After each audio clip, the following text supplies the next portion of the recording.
Une des conséquences liées à la détention d'un immeuble aux États-Unis est le fait que le propriétaire passera plus de temps aux États-Unis.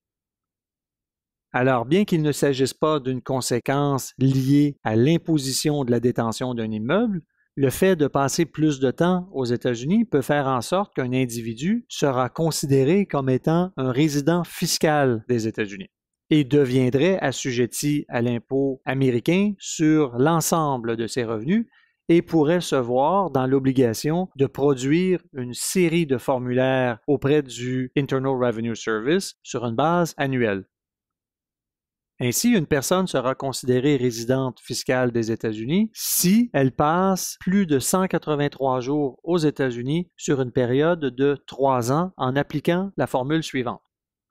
On additionne les jours passés aux États-Unis dans l'année courante au tiers des jours passés aux États-Unis dans l'année précédente et le 1/6 des jours passés aux États-Unis la seconde année précédente. Deux exceptions existent.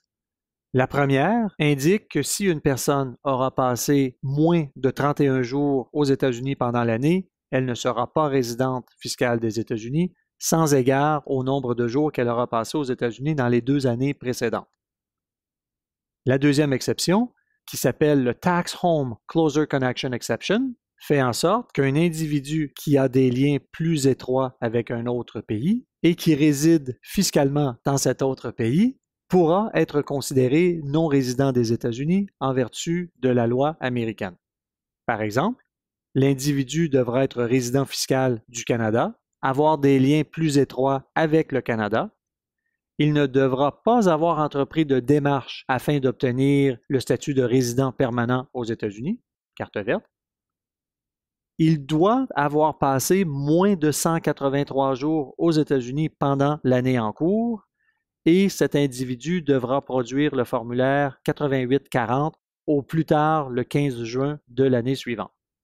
Par exemple, le résident du Canada aura passé aux États-Unis 180 jours en 2015. Il devra produire le formulaire 8840 au plus tard le 15 juin 2016 et par conséquent ne pas être considéré résident fiscal des États-Unis.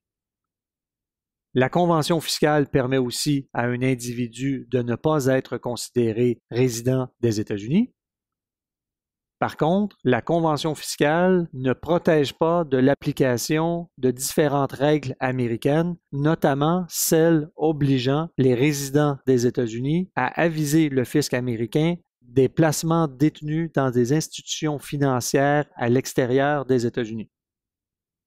Par conséquent, une personne qui aura passé 190 jours aux États-Unis dans une année et qui prendra une position en vertu d'une convention fiscale qui n'est pas résident des États-Unis n'aura pas d'impôt à payer aux États-Unis, sauf dans la mesure où il y a des revenus américains, mais sera dans l'obligation de produire des formulaires afin d'aviser le fisc américain de la détention de placements à l'étranger.